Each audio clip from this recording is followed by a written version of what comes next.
अमरावती जिल्ह्यातील तिवसा पोलिसांच्या स्थानिक गुन्हे शाखा पथकानं गुरुवारी अंमली पदार्थांविरोधात मोठी कारवाई करत तब्बल 93 किलो 600 ग्रॅम गांजा जप्त केलेला आहे।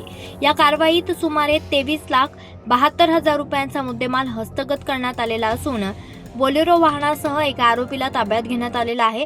जिल्ह्यात सुरू असलेल्या अवैध धंद्यांविरोधातील मोहिमेत ही कारवाई महत्त्वाची मानली जात आहे। मिळालेल्या माहितीनुसार स्थानिक गुन्हे शाखा पथक पोलीस स्टेशन तिवसा हद्दीत नियमित पेट्रोलिंग करत असताना गुप्त बातमीदारामार्फत माहिती मिळाली की सिल्वर रंगाच्या बोलेरो वाहनातून मोहन चव्हाण नावाचा इसम तिवसावरून कुऱ्हा मार्गे अमरावतीकडे मोठ्या प्रमाणात गांजाची वाहतूक करणार आहे। माहिती खात्रीशीर असल्यानं पोलिसांनी तत्काळ हालचाली सुरू केल्या।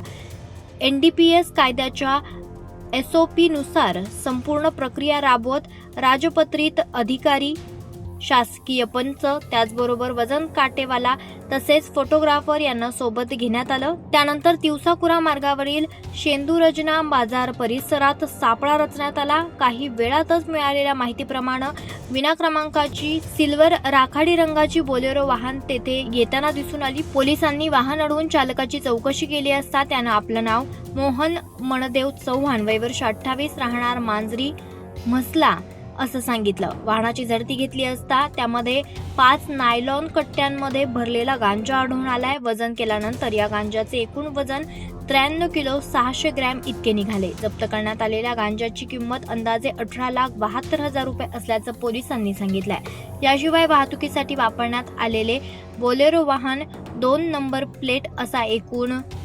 23,72,000 रुपयांचा मुद्देमाल पोलिसांनी जप्त केलाय। कारवाईनंतर आरोपीस मुद्देमालासह तिवसा पोलीस स्टेशनच्या ताब्यात देण्यात आलं असून त्याच्या विरुद्ध NDPS कायद्यान्वये गुन्हा नोंदवण्याची प्रक्रिया सुरू करण्यात आली आहे। आरोपीकडून गांजा नेमका कुठून आणण्यात आला आणि तो कुठे पोहोचवण्यात येणार होता याचा तपास पोलीस करत आहेत। या प्रकरणामागे मोठी अंमली पदार्थ रॅकेट कार्यरत असल्याची शक्यता पोलिसांकडून वर्तवली जात आहे।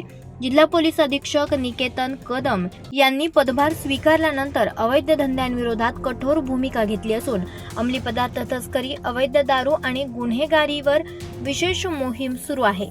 त्याच मोहिमेअंतर्गत ही धडक कारवाई करण्यात आल्याचं समजतंय।